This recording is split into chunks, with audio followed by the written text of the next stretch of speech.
Hi everyone, my name is Mark McGill and I'm recording this talk both for CHI on the Digital Library and for the SIGCHI Day, and today I'll be talking about our paper, Acoustic Transparency and the Changing Soundscape of Auditory Mixed Reality.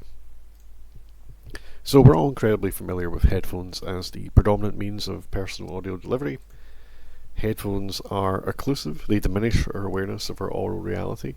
They are immersive, so we're ensconced in a virtual audio experience. They're typically egocentric, so our audio space is fixed to our head, and they are near ubiquitous, being the status quo for nigh on 60 years. However, the status quo is being disrupted. Firstly, in terms of auditory headset hardware, we now have hearables, which are ear-mounted wearable computer interfaces, earables, which are augmented earbuds, and intelligent headsets, all now capable of head orientation tracking, physiological sensing, contextual awareness, and so on. And this sensing can be packed into discrete, wearable form factors. These wearables are beginning to see significant adoption, although in truth I'm not sure how many dogs wear headphones currently, but perhaps that's a question for Sean Lawson and the dog internet. And these devices are also advancing in terms of acoustic transparency, which refers to their capability to intermix real and virtual sounds. For headsets, noise-cancelling directional microphone arrays can be used to also capture and selectively incorporate surrounding audio in what is termed active acoustic transparency. However, passive acoustically transparent audio solutions are now on the market, capable of fidelity that far exceeds that of the bone conductance of the previous era by using directional speaker arrays, as you can see here at the bottom, placed around the user's neck or in the frames of a pair of glasses. So why does this matter? Well, passive acoustic transparency can be wearable, fashionable. It allows for personal, private audio spaces. It's not occlusive, so you can still theoretically hear the sounds of reality, and they typically incorporate some additional sensing, so inertial measurement units and microphone arrays currently, and so they're capable of exocentric audio experiences. So this represents quite an advancement in terms of personal audio. However, it's not just the hardware that's changing, it's the software too, specifically regarding audio spatialization when mobile. So spatial audio libraries have been developed by Google, Oculus and Valve amongst others. Here we're showing a clip from the Resonance audio library of Google, and these come complete with support for things like 3D spatialization and environmental reverberation, and even occlusion and directivity.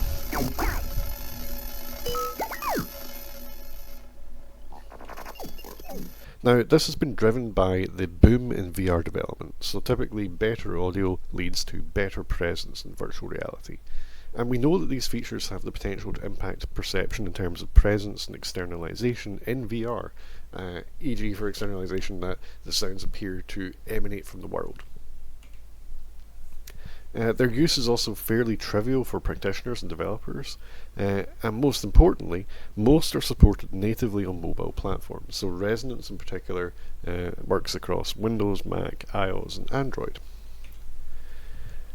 As a result, our ability to render virtual audio with lifelike qualities has increased dramatically, and our ability to intermix high fidelity audio with real world audio has also increased dramatically.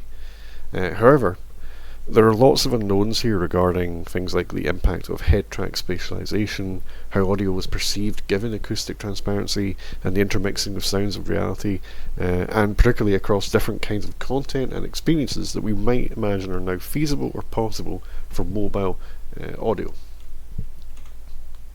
So this context and a chance demo of Ken Perlin's pair of Bose frames at CHI 2019 was what led us to conduct a study looking at the impact of acoustic transparency on audio experiences. So we had two research questions here. So firstly, are audio experiences perceived differently when rendered on acoustically transparent versus occlusive headsets? And secondly, to what extent does the real-world backdrop influence the perception of virtual sounds across the headsets? We determined three factors we wanted to look at to answer these questions. Firstly, the headset type, and we chose two headsets here with an integrated IMUs for head track spatialization. They were the occlusive Bose noise cancelling 700 headphones and the acoustically transparent Bose frames. Secondly, the perception against the real-world backdrop was another factor. So we were looking at both mobile outdoor usage, that was back when we were allowed outdoors, and usage in a controlled lab environment. And thirdly, we explored usage across 4 content types. Podcast content, and I'll play a snippet of that now. As usual, science couldn't leave it alone, could it? No. So, Galileo stuck his telescope in, spots the moon circling around Jupiter. Typically, the next thing you know, we're stuck in the backwater of the galaxy that's among 2 trillion other galaxies with billions of planets in each in the universe. Immersive drama content. Now, half a century later, RAF, NATO and Soviet space program dossiers have been declassified, and audio recordings of the night in question have finally been recovered. It's BP5, sir. Blue bottle 5, it's right there on the wing. Echoes 1, and it's the same. Ambient content, so this was location-based audio.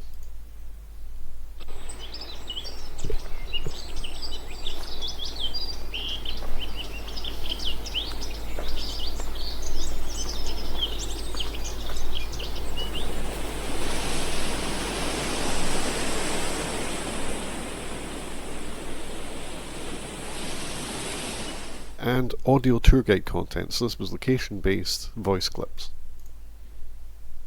The famous Grosvenor Cafe and the now internationally renowned ship remain a defining feature. Some, like Ginty McGinty's Irish Bar, have been there a while too, almost 25 years. Regarding demographics, there were 15 participants, 10 female, 4 male, 1 non-binary, average age of 27 years, each paid £20 for taking part. And this was across 2 sessions, so we did indoors then outdoors for practicality, with content order counterbalanced within each of these sessions. Now, for podcast content, we found strong evidence that acoustic transparency caused greater captivation. The audio felt part of the world based on the location, i.e. both headsets exhibited this effect, so acoustic transparency didn't matter here. And for acoustic transparency specifically, it impacted the externalization and awareness of reality. For drama content, there was evidence that acoustic transparency led to the feeling of being in an active environment, and it made the audio feel more part of the world. For ambient content, acoustic transparency improved the externalization, presence and awareness of and attention to reality. And the location impacted externalization, i.e. outdoors audio felt more externalized in this case. And for tour content, there was strong evidence that audio felt more part of the world based on location when outdoors. Now, our interpretation here, well, the results weren't as clear-cut as we perhaps expected, and they certainly weren't uniform by content type or location, nor even the modality. For example, there were differences between the speech of podcast content and the speech of the audio tour guide content. So why was this the case? So different people could have markedly different interpretations about when virtual audio felt real, if at all. In interviews, we asked people about the perceived realism, and 10 participants made comments to the effect that the frames made some content appear more real. So participant 4, regarding voice content, said that with the frames, it did sound more like someone was standing beside you talking rather than just on headphone. Participant 1, when they heard thunder in the drama content when outside, said it was a little bit disturbing when I thought I could hear thunder because the audio was so good I didn't know the thunder wasn't real, so it changed my perception of what was happening. But opinions weren't clear-cut here, so some participants found the audio was equally perceived as real across headset types. So one person noted the bird song, for example, being perceived as real birds when heard on noise-cancelling headphones with the noise cancellation technology active. Regarding awareness and safety, 5 participants noted auditory isolation required more visual attention to the real world to compensate, so this is when wearing the occlusive headphones. And personal safety was noted either directly or implicitly by 6 participants as a benefit of acoustic transparency versus the occlusive headwear. So for example, participant 5 said, if I don't hear someone's behind me, that's a bit scary. And this is backed up by our questionnaire data. So broadly, participants strongly agreed that they felt safer and more secure listening to audio using the acoustically transparent headwear. For acoustic transparency specifically, participants were split down the middle regarding concerns about others overhearing their activities, and the majority of participants were of the opinion that it would be more socially acceptable to privately hear notifications instead of via the smartphone, that acoustic transparency would be a key feature in future purchase of an audio headset, that they would wear such an audio device throughout their day-to-day lives, and that they would be more likely to use audio-based applications day-to-day given acoustic transparency in their auditory headset. And regarding listening habits, over half of participants were more likely to listen to ambient audio, music, and podcasts with the presence of wearable acoustic transparency, and voice interactions also benefited as well to a lesser degree. So there are some key takeaways here. Acoustic transparency can alter the perception for specific content in terms of realism and externalization, but that alteration is not uniform across content, so we have to be careful about what we claim there. It can improve the awareness of and presence in reality, sometimes. So for immersive content, awareness seems to be moderated by the cognitive demand and attention required for that content. Acoustic transparency appears safer than opaque headsets, so particularly for the pedestrian settings we were looking at here. It could encourage voice assistant uptake, and it could lead to a resurgence of auditory interactions. People broadly seemed favourable to the idea of doing more with their audio space if they had this always available personal wearable audio device. What our work has demonstrated is that auditory augmented reality is no longer sufficient as a catch-all term for these kinds of experiences. So our paper contains definitions for auditory headsets, auditory virtual reality, auditory augmented reality that better take into account the differences between acoustically transparent and opaque headsets and the underlying intent of the mixed reality content.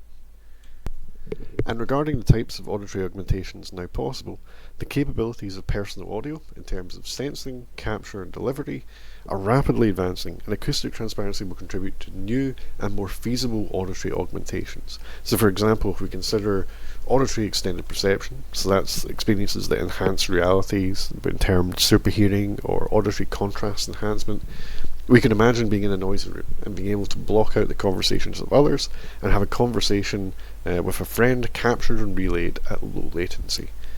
For auditory altered reality, experiences that modify or overwrite reality, these have been referred to in the past as auditory mediated reality or warped reality. Well, MetaCookie++ is a great example of this. We could enhance the auditory experience of eating food much more trivially using such headsets. Finally, we can reflect that acoustic transparency lends users a personal, private, affordable, always available sound space. So this comes in form factors that are wearable and near fashionable. Mark Weiser discussed the concepts of invisible computing and embodied virtuality with the aim of having technology woven into the fabric of everyday life. Auditory mixed reality headsets have properties which suggest they could become an endpoint for such a vision.